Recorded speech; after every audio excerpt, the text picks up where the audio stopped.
In this town, there's no off-season. The news never stops, and neither do we. It's always game day in Cleveland with Andy Baskin and Daryl Ryder.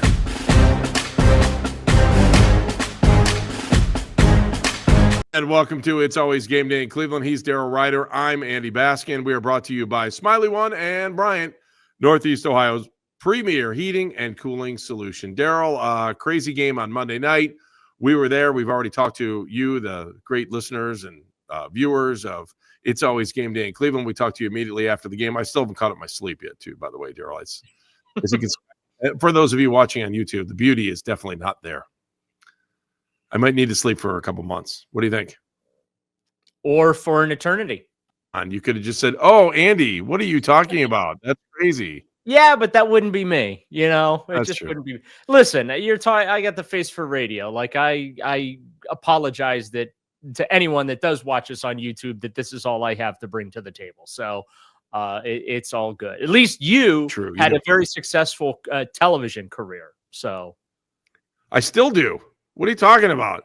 Oh, that's I'm right. still cranking out the TV stuff. Thanks for noticing. You're still. I keep forgetting. You're still a star. So, Daryl, where are we now with this team after Monday night's game, heading into Pittsburgh on Sunday, where I really think the Steelers are aggravated and upset about what happened less than 2 weeks ago in the Snow Bowl game that they had in Cleveland. So, where is this team right now? Like, what do you think mentally, physically, ability-wise? Where are they right now as we head into this Pittsburgh game? Well, I would think that they are tired. That's first and foremost. They did not practice on Wednesday. It was a walkthrough. Also, the schedule was pushed back to pretty much late in the afternoon for things. I think they're going to go down to Pittsburgh and give it their all, but let's be honest about it. They have not won in Pittsburgh since 2003 during the regular season. They've not swept the Steelers since 1988. I'm not expecting that to change. The Steelers this year, all they do is win, whether it's close games, whether it's the ugly style of football where, you're talking 9-8, 9-6 type of scoring. We saw them this past weekend win a shootout with the Cincinnati Bengals. They basically are the antithesis of the Browns, both as an organization and as well as the results on the football field. So I have no expectation that the Browns are going to Pittsburgh to win this game. My only anticipation is that, they're going to be there fighting and, clawing and trying to win it. But yeah, I mean, they are what they are. They're 3-9. I'll be curious to see what we get from Jerry Jeudy, what we get from Jameis Winston coming off those record-setting performances Monday night in Denver. And I guess that's the thing. Can they stay mentally strong enough to survive that letdown? You got historic performances from Jeudy and from Winston, and it wasn't enough. Now, granted, part of the reason it wasn't enough is because of Winston with the pick sixes, but that's what I'm going to be interested in seeing this weekend there down in Pittsburgh. Is Winston back next year? What do you think the plan is? Do you think Jameis Winston wants to come back? Where do you think they'll go with Jameis Winston? At best, they'd be a 500 team. Just depends what their, goals and aspirations are next year. I think they're going to have to go through a retooling process. This Deshaun Watson contract situation is hanging over them, and there's no escaping it. There's no way out from it. I don't think Winston is a franchise quarterback. That's why he's been been a backup for the last 4 or 5 years here. And so, can they win with him? Yeah, they can win half their games, but that's, I think, what his ceiling is. Will it be more entertaining than a Deshaun Watson offense? Yeah. And that's just the big elephant in the room, right? The offense is more successful, more productive, more efficient, competent under any other quarterback not named Deshaun Watson. Like, that's a problem, right? I mean, that's the writing on the wall for this organization right now, is that, you put Jameis Winston out there, well, all of a sudden, hey, what do you know? What are we talking about? Is Elijah or is Jerry Jeudy a number one receiver now? Is he that prolific threat? Do they bring back Jameis Winston and things like, last year, with Joe Flacco, it was, Amari Cooper took off, David Njoku took off, right? It's just everybody took off. Yeah, it's just amazing how good things look when Deshaun Watson isn't on the field, effing it all up. Do you think we have seen the last of Deshaun Watson? Yes, absolutely. Yeah, he's done. They cannot put that. You're 100%, 90%, 100%. Yeah, I know, but everybody says they cannot, under any circumstances, see the field ever again. Nope. Done. Cooked. And he can thank Joe Flacco and Jameis Winston for that. I'll buy what you're saying, but is that you or is that the organization? Me. That's me. That I'm saying it right now. You will not see Deshaun Watson as. What do you think the organization is going to do? Yeah. What do you think the organization will do? I think they're going to do exactly what I just said. They're not going to play him. He'll be on the roster because he probably has to be. They're going to pay him.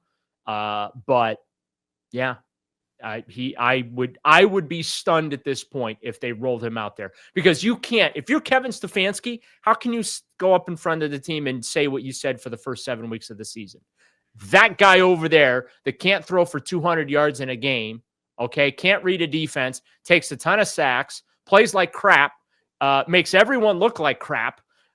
He gives us the best chance to be successful organizationally. Now, everybody rally behind me and let's go win one for the Gipper. Like that, you can't.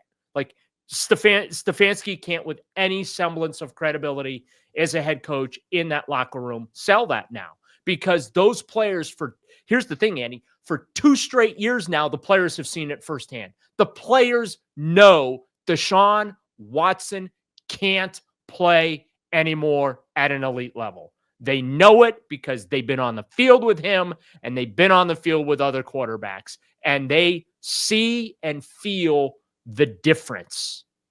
So no way can Kevin Stefanski sell that locker room on Deshaun Watson ever quarterbacking for this team.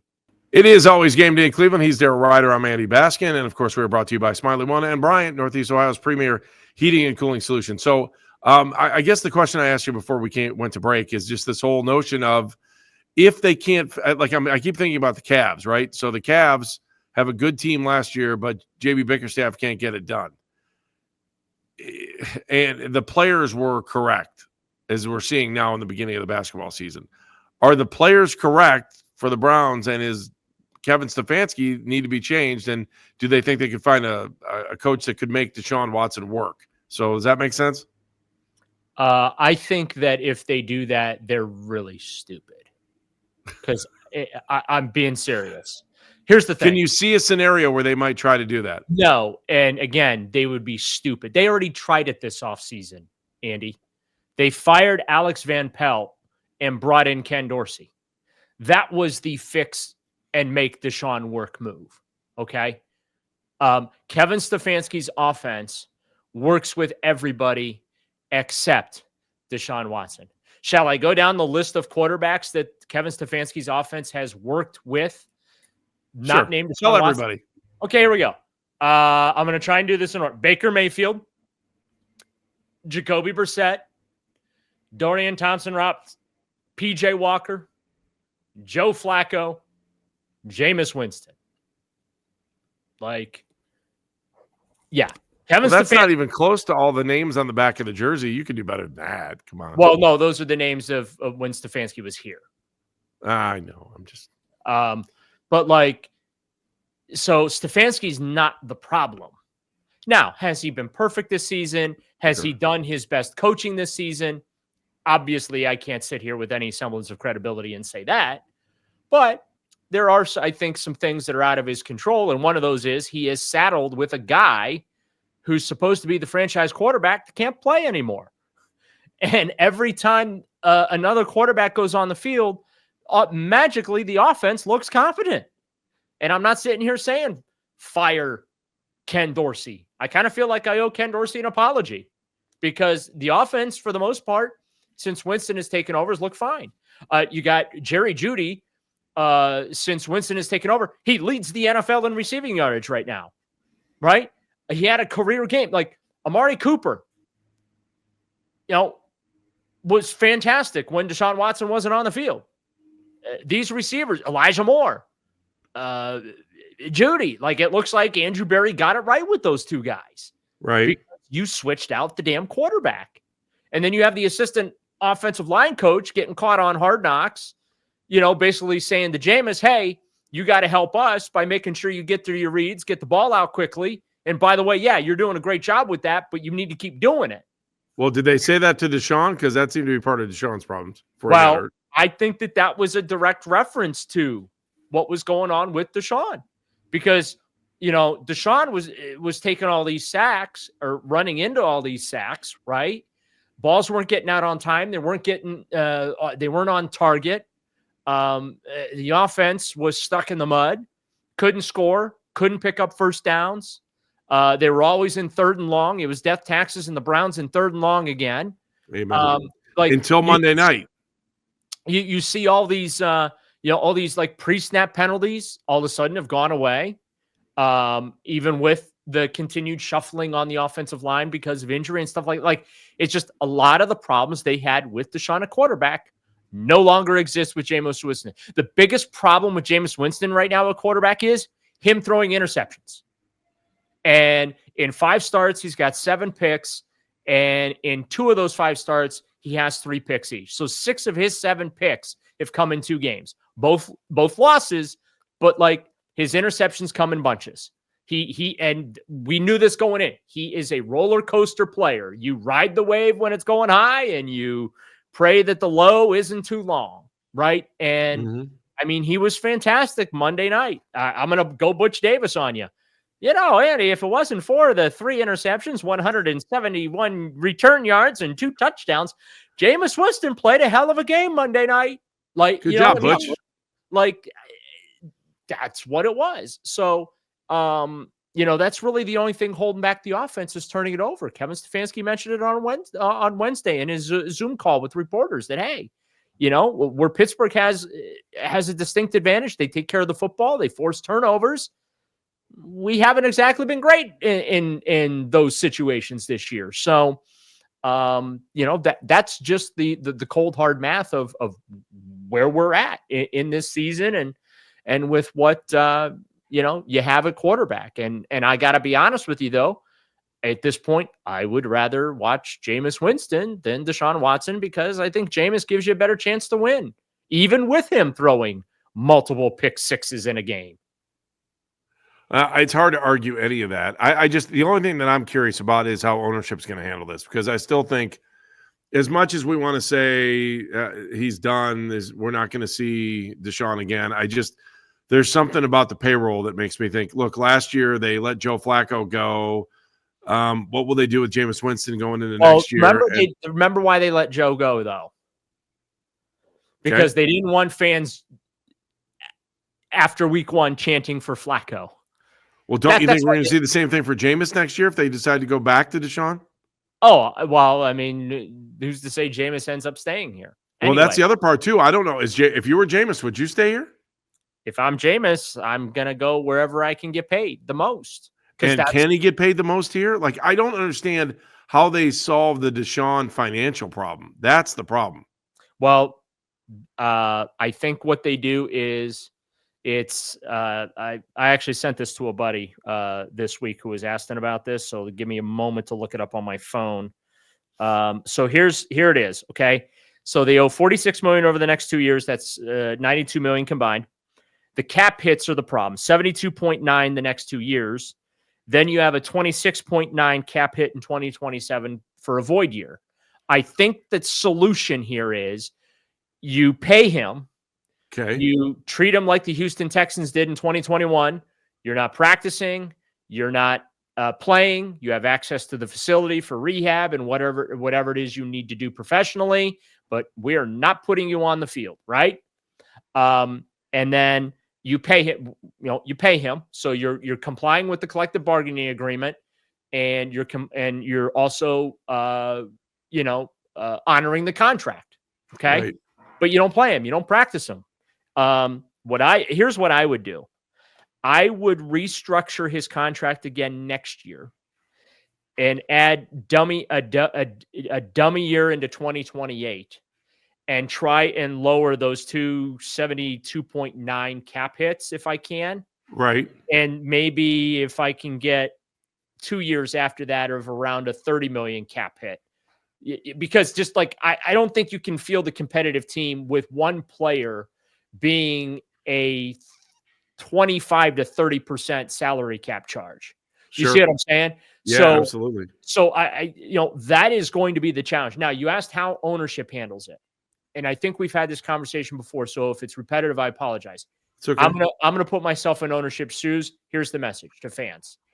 They need to come out, and this should not be Kevin Stefanski. This should not be Andrew Berry. This needs to be the Haslams, okay? They need to say, listen, sports is about chance. It's entertainment. It's about chance. At the time we made the deal, we thought it was the right move and in the best interest of the Cleveland Browns. We felt the quarterback was the missing piece. Deshaun Watson, in our view, our evaluation, was the best path forward. He was the guy that we thought was going to take us to the next level. Unfortunately, through 3 years in sports, not everything works out. This clearly hasn't worked out. It's unfortunate he's ended 2 seasons on injured reserve. But the reality is he's had 4 consecutive seasons in which he has not been able to complete a full season of playing. We have no expectation that he will be available for us to do that. And so it is in the best interest of the Cleveland Browns that we look to the future immediately. And the sooner we do that, the better. It's the best way to say I'm sorry, isn't it? Exactly. And to save face with your fans. I've been saying this for 3 weeks, 4 weeks. Yep. We fully intend to honor his contract because that's what we do.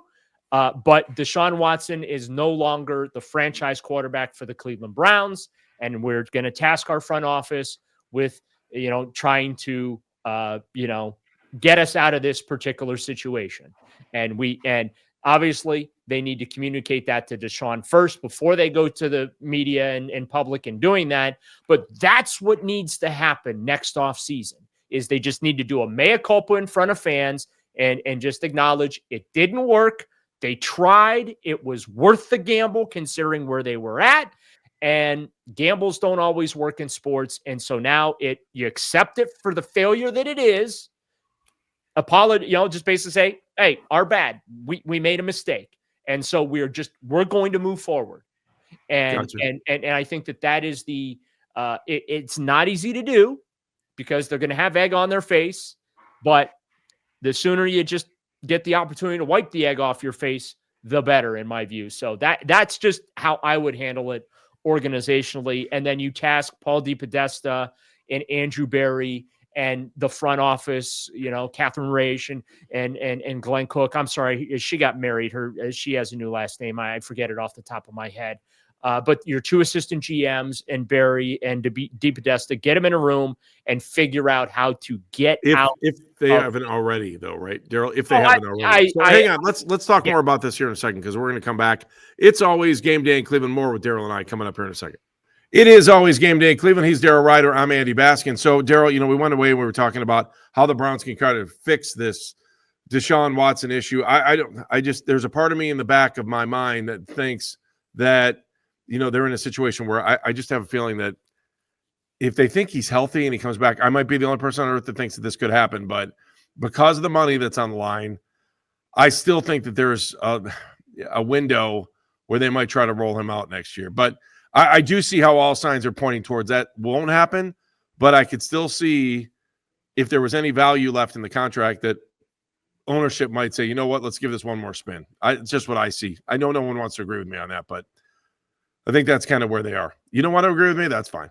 Good luck selling that to the locker room. Everyone keeps saying that. Sell that to the fans, sell that to the locker room. And if you want to play football, you better play with whoever the quarterback is. So I don't have any problem trying to sell it to the locker room. Because if they can't sell to their own locker room, those guys don't deserve to be on the team. I mean, this is the NFL. You play with whatever you've got in front of you. Sorry, man. No, it's a business. No. Yes, it's a business. Those 52 players are putting their bodies on the line each and every week, and you can't give them a slap-ass leader like Deshaun Watson to go out there and F everything up.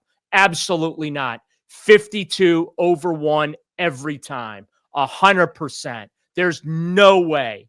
And I'm telling you right now, they're not going to say it publicly, but there are dudes in that locker room that are pissed that this season has gone down the drain because of Deshaun Watson.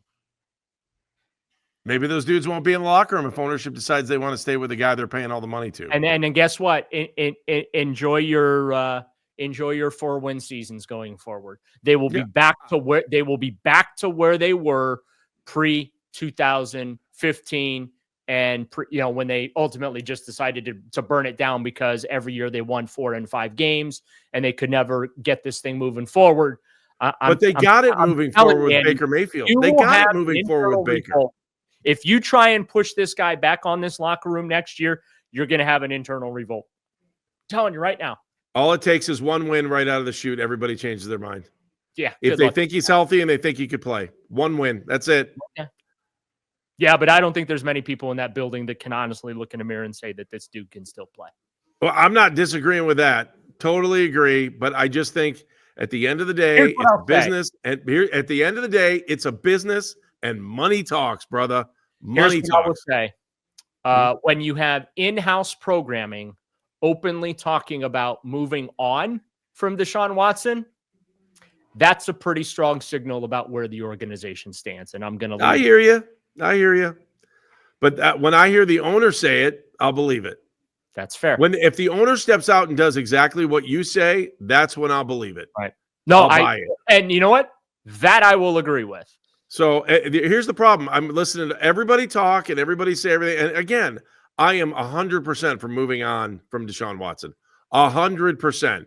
But all of us out here in our land, we're not cutting the check and we're not making the payments and we're playing with somebody else's money.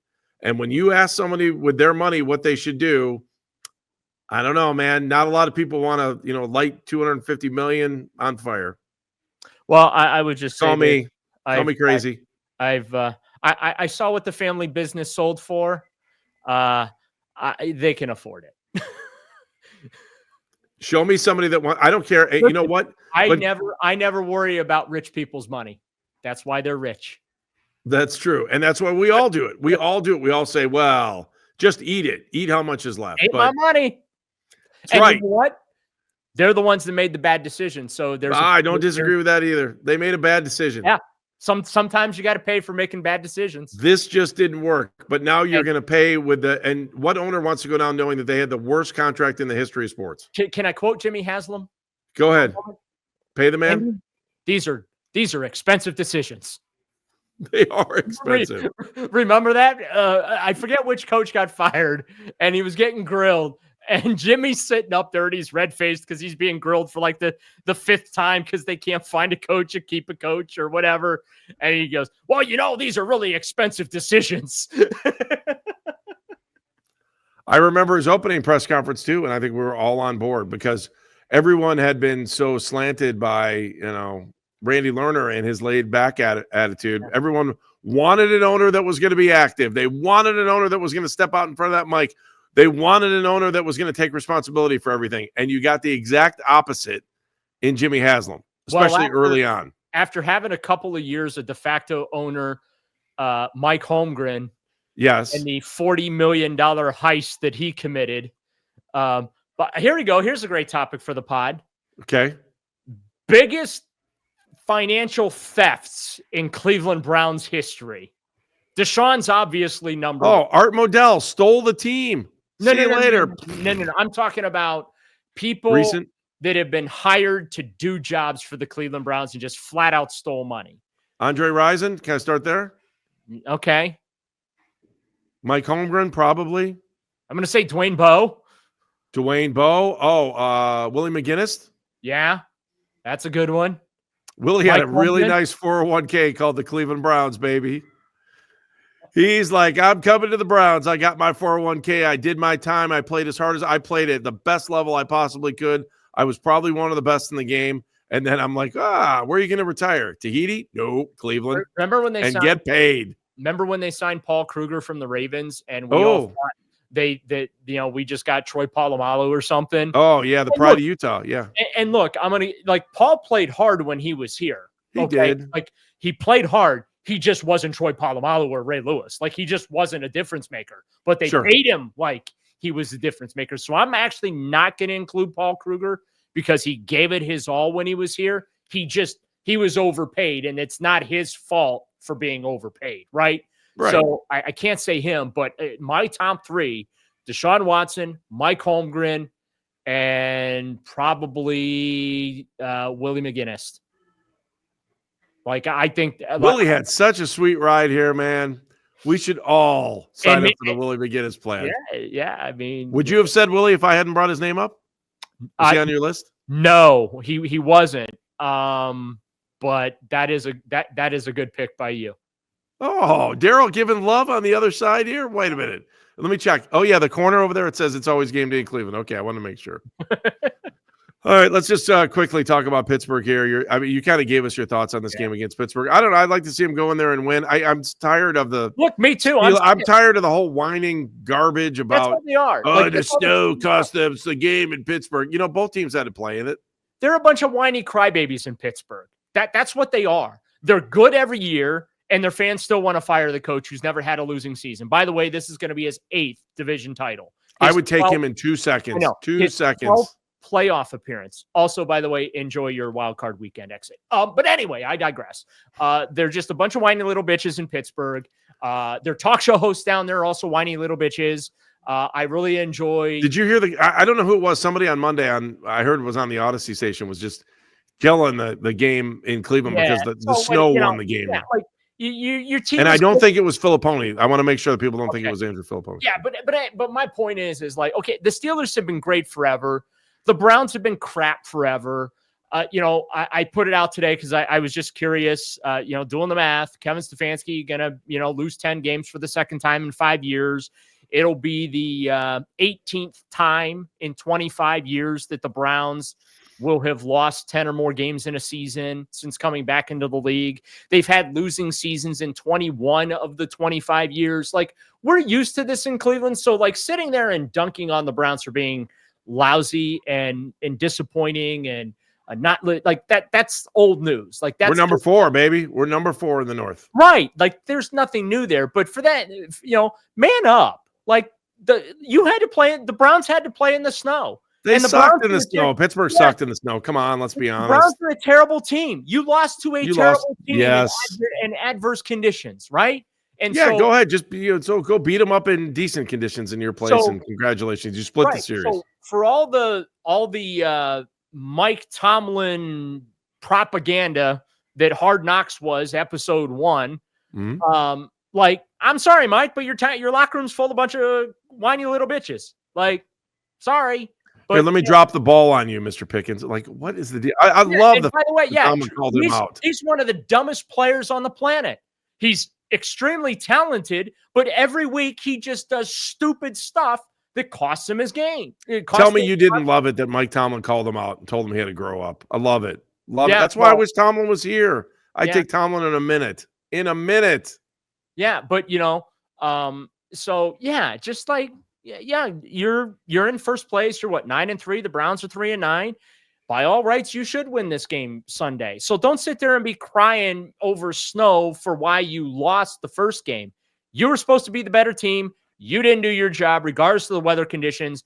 Man up, and they did man up. They went to Cincinnati and they beat the Bengals. They won a shootout. I watched that game. It was an entertaining game, but they basically ended the Bengals season, right? So. Right. Like,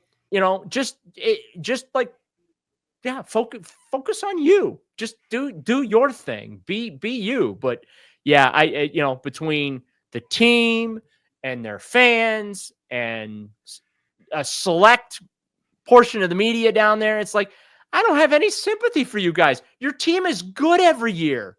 Right. You're able to win a game 7-6. Or 8-6, or whatever ugly ass score you can come up with, and you're also able to win a game 42-36. Like, amen. You're in any way, shape, or form, you guys should be celebrating that. You know what I mean? I hear you. The Browns can't win any type of game with any type of consistency. They've had 4 winning seasons since 1999. Okay. And they've had 3 playoff appearances since 99, and 2 of them are under the current head coach. And you're asking me earlier about Kevin Stefanski being shown the door. Like, he's the most successful coach this team has had since Bill Belichick.